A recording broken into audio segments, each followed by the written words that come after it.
I believe that it's worth developing a writing system that could be used by all Bantu languages, because the Latin script alphabet isn't quite suitable for this group of languages. And I'm going to propose what that writing system might look like in this video. Sanbonani, Moroi, Jirsei, Muribwanji, Mbote, Dumelang, Hujambo, Molweni. So I'm a native speaker of the Xhosa language, Xhosa. It's a Bantu language. And so Bantu languages are spoken in Central, Eastern, and Southern Africa. And they're grouped together because there are so many similarities in how they're structured, their words that are common, and so on. Now, when I started learning how to write in IsiXhosa at school, we were taught to write Xhosa using the Latin script alphabet. That Latin alphabet, which is used in English, and for European languages. And so, I mean, I didn't question it at the time. It makes sense why the Latin alphabet was used for Xhosa. That's why I'm speaking English here in this video as well. It's globalization, colonization, and all of that. That's how these things work. It's usually the language, the culture of the rulers that becomes the standard, and other languages and cultures are interpreted through it. Okay, so anyway, I kind of accepted that. I did find myself sort of thinking how it would be really cool if there was a writing system that emerged organically from this part of the world, from Bantu speaking groups. But most of us have oral traditions, and we didn't develop a writing system. Our ancestors didn't develop writing systems. I then went on to learn Chinese, and I also learned how it was written. Now, Chinese uses characters, little pictograms, little pictures essentially, as its writing system. It's called a logographic writing system, as opposed to the Latin script, which uses a sort of a phonetic alphabet, where you group the different letters of the alphabet together to make a sound, and that sound represents a word. And the reason why a phonetic alphabet like the Latin alphabet couldn't work for Chinese is because in Chinese you have so many words which are pronounced exactly the same but have different meanings. One of the examples is the word for him and her. So in Chinese, there's no distinction in the spoken language between the word for him and her. Both are pronounced ta. Ta, him, ta, her is pronounced the same. But when someone's speaking, you can tell from context, gestures, tone of voice. They might be pointing at the person. You can tell whether someone's speaking about a man or a woman. But in the Chinese writing system, the character for him and the character for her is different. So there's a part of the character for him and a part of the character for her that indicates femininity or masculinity. And then, therefore, when it's written down, you can actually tell what the writer means, whether they're referring to a man or a woman. And then I thought about it. It hit me that in Xhosa, it's the same thing. The word for him and her is the exact same word in Xhosa. Yena, yena, it's the same word, right? And that applies to all pronouns that indicate gender. And most of the other Bantu languages that I'm aware of are the same. But when we write it using the Latin alphabet, it's the same. And you can't tell from how it's written whether someone's referring to a man or a woman. And then thought about, well, are there any other ways in which the writing system is unable to sort of fully capture and reflect and properly sort of codify the Bantu languages? And I use Xhosa because I'm a Xhosa speaker. So the first is all the gender pronouns. They're all pronounced the same. It's the same word in the spoken language. But when you write them down using the Latin script, it's also the same, and you're not able to differentiate. So there's that issue.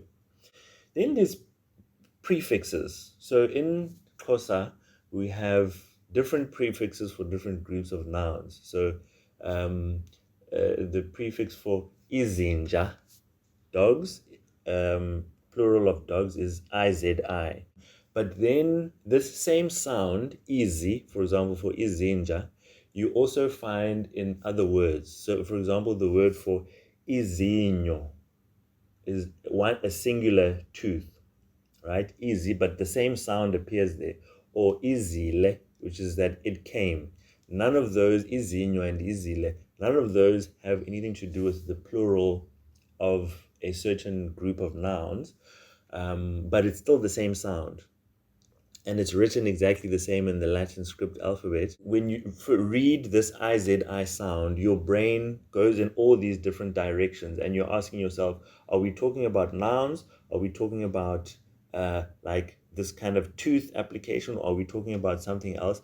And only after you read through the whole word can you really be sure that, okay, the IZI sound that you're using is applicable to a certain context. Then you have in Xhosa something that you also have in Chinese, which is that the same word, a word that's pronounced, that's said exactly the same, has many different meanings. Now, there are many more of these in Chinese than Xhosa, but in Xhosa they are there as well. So, for example, ukutya is both the word for to eat and the word for food. The word umnyama means both rainbow and he or she is black. The word itanga is both thigh and the word for pumpkin. Then you have words in Xhosa which are pronounced the same and would be written the same using the Latin alphabet, but are said with a slightly different tone or a different emphasis, and therefore mean something different. I'll give you some examples. So the word for medicine is iyeza, and the word for to come or it is coming is iyeza.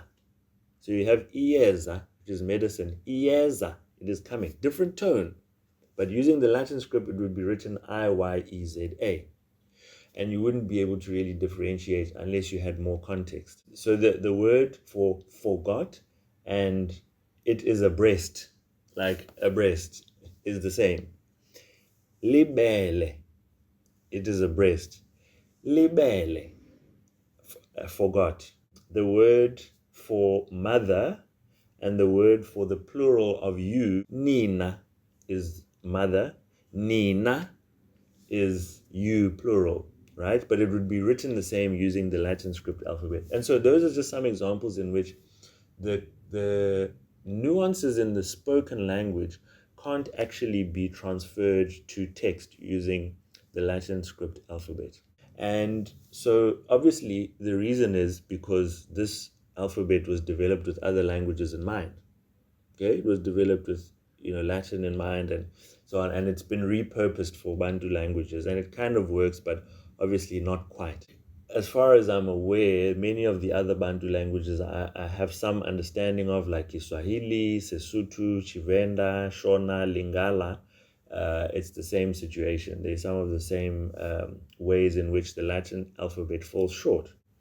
So, therefore, that is one of the reasons why we need, or I believe it's worthwhile having a writing system developed with Bantu languages, for Bantu languages.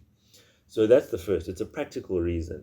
There's some other reasons why it's worth developing a writing system. The second one is that it allows it allows a kind of connection, a deeper connection between the cultures and the histories of Bantu speaking people and the language, right? There's no historical cultural connection between the Latin alphabet and Bantu languages. I think this is very important.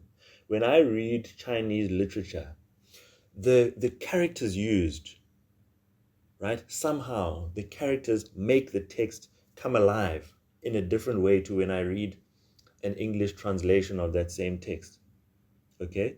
These characters which have evolved and developed with Chinese people and the civilization and with their culture over thousands of years, somehow just makes the text come alive differently. This deep connection between the way a language is reflected on paper visually and the culture of the people who speak that language and the history of the people who speak that language is something that's important. I think it sort of create new opportunities for expression in that language, creative expression in that language, and an understanding, a deeper understanding of the culture.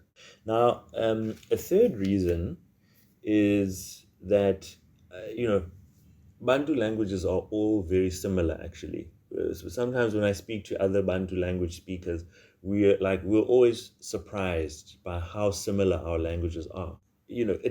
That's evidence of us being connected somehow historically and in the present. We speak languages that come from the same root, and so having a common writing system would that's based on our language and developed for our languages would really help um, connect us better, I think, and unify us as people from this part of the world, because we know our borders are kind of arbitrary. They weren't developed with the people of this land in mind.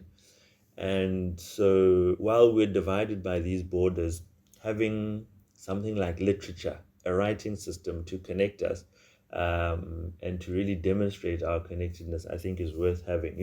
For example, the word for water in Xhosa, amanzi, in Nyanja, madzi, in Lingala from the DRC, mai, and from in Swahili, maji. And for example, the word for I'm eating in Zulu, ngiyadla, in Shona, dirikuja, in Sesotho, kyaja. You see, and in Kiswahili, ninakula. So you can tell even just from this, not only words but how the languages are structured, that there's a similarity there. Okay, and then finally, ownership.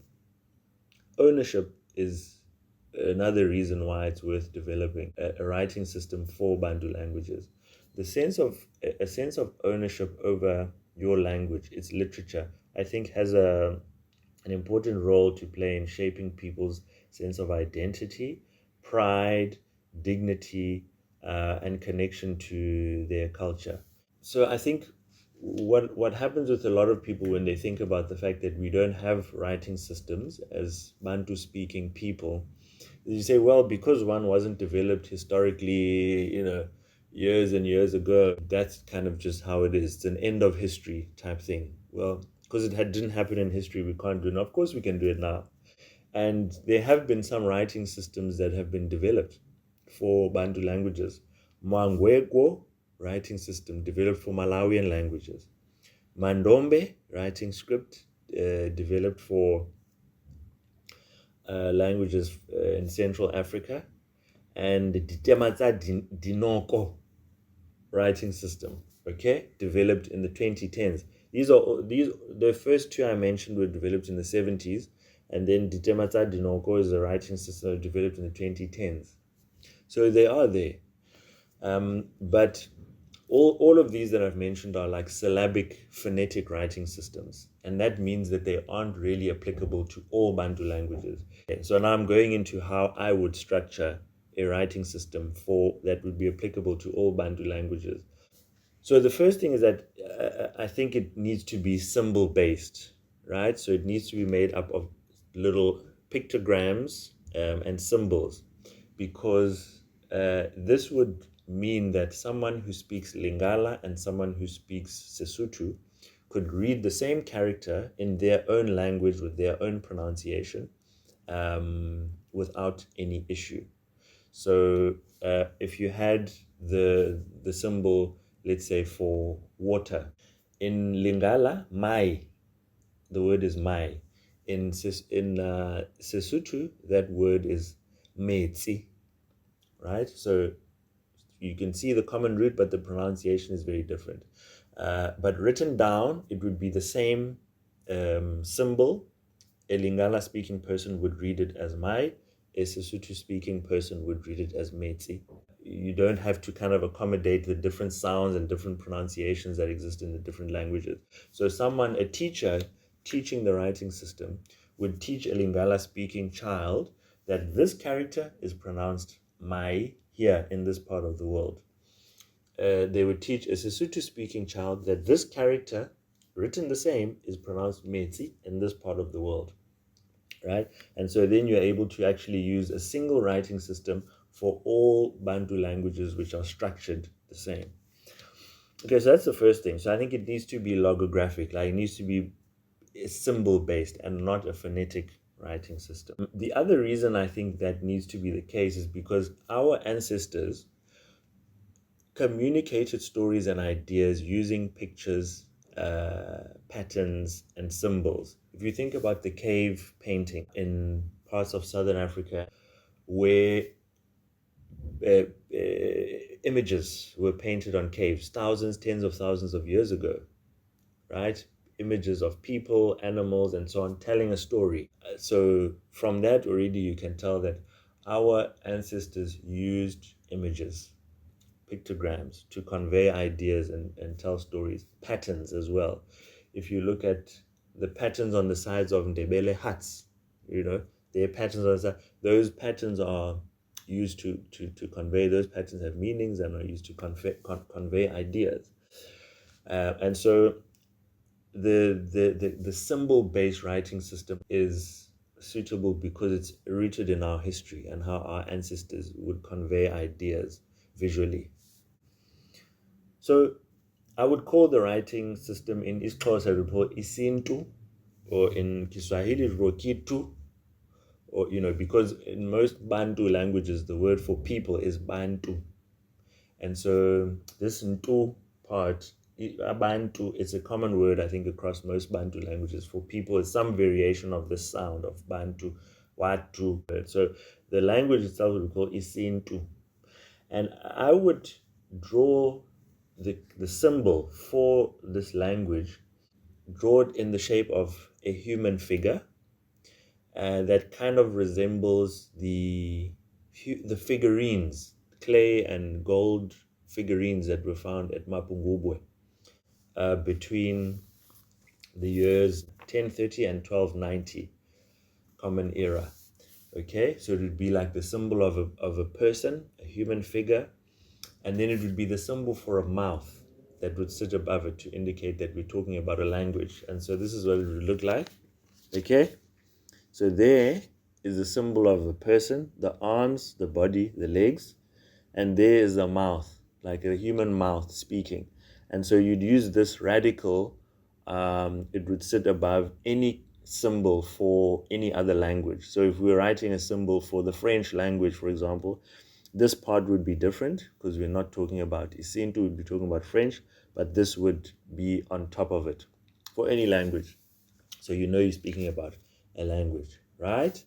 Let me give you some other examples of words and structures in IsiNtu.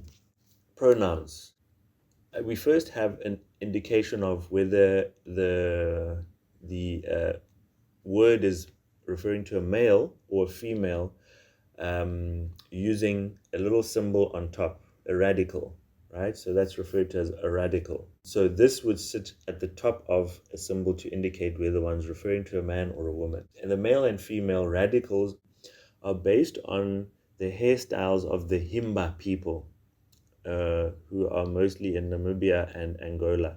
They're also a Bantu-speaking group. The men have this hairstyle, a braid, like one big braid, which goes over the head and comes out at the back.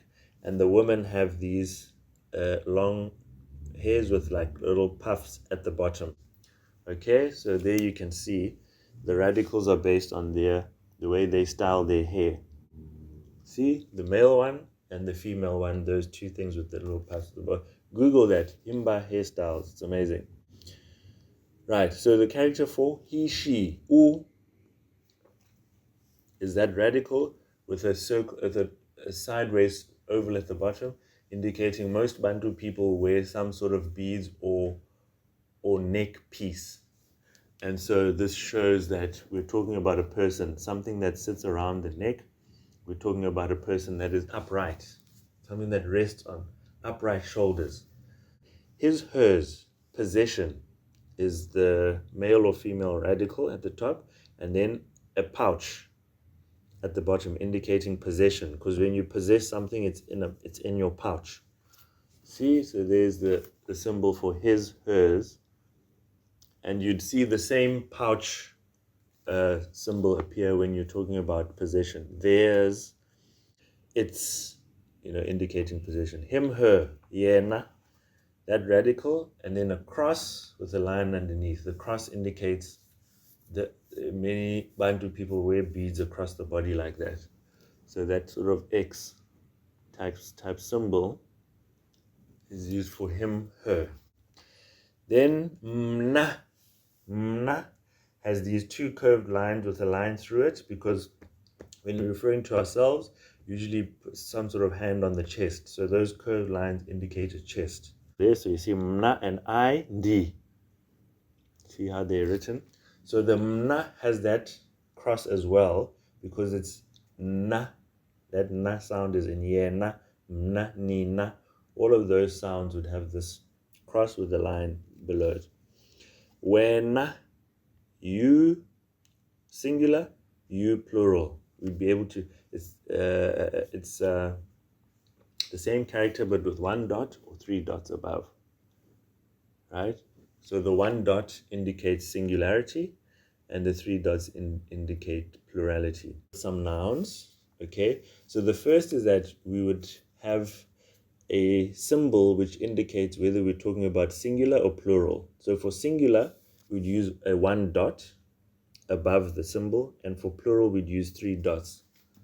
I don't know if you can see that. Okay. So the word for umtu means one person, a person. Abantu means people. Okay. So then you would have the one dot above the figure for a person, and then three dots above the figure for a person. Let me bring it closer. Hopefully you can see. Okay, now I wrote a short essay with these images in there. So if you're interested, you can take a closer look in that essay. Umlambo, a river. Imilambo, rivers, right? So the symbol for river would be the same. But then if you're talking about a singular of river, it has the one dot above. If you talk about a plural of rivers, it has the three dots above. And the symbol for river has this flowing curvature that rivers have, and then it has three lines indicating sort of a waterfall or a rapid at the end. Okay, see there where my finger's pointing? River. I have here the symbol for stone and stones. Indlu is indlu. This is which is a house and houses. Isizathu and izizathu, reasons, a more abstract term.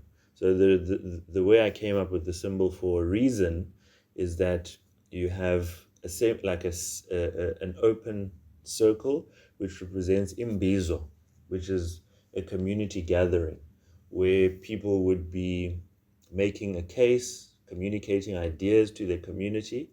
And so that is, giving a reason and motivating for something.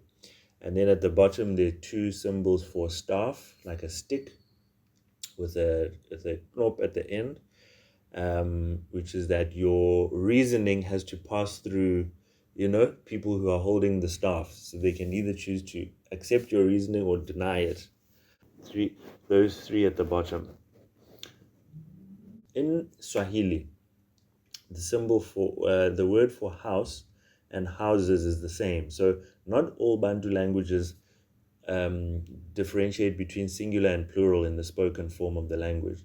So nyumba is both singular for house and nyumba is also for plural for houses.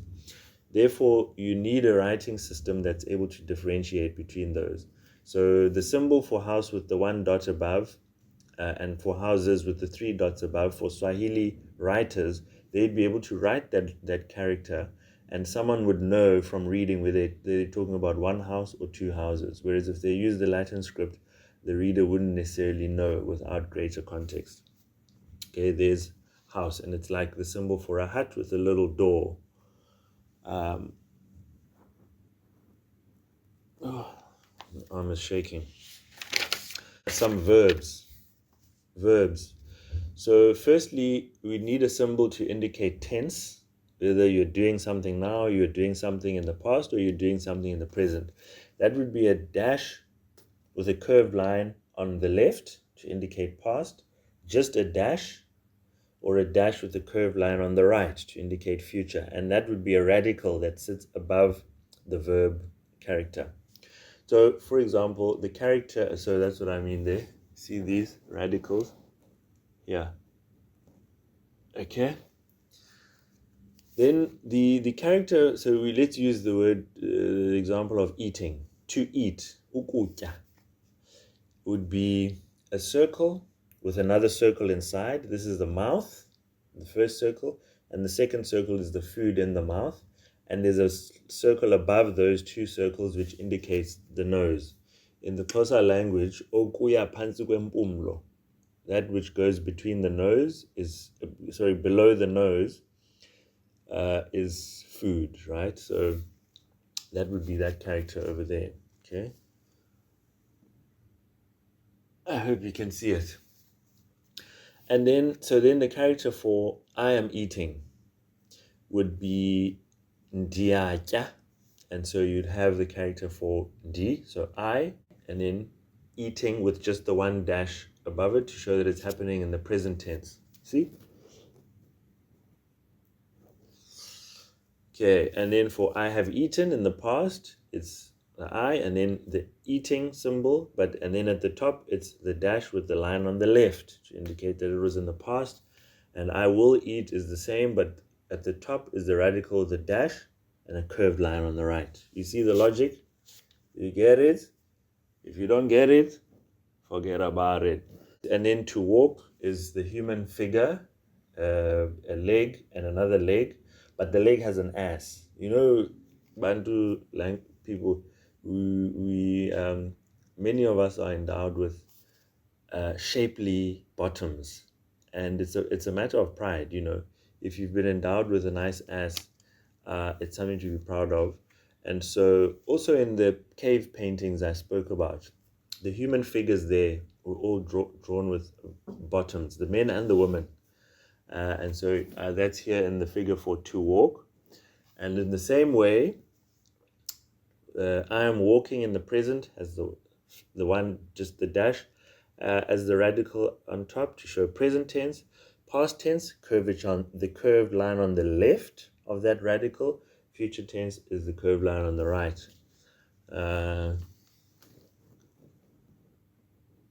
You get it? If you don't get it,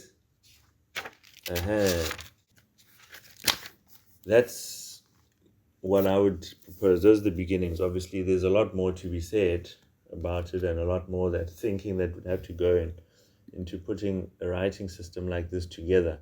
IsiNtu, right? And that's all I've got to say about that. Bye.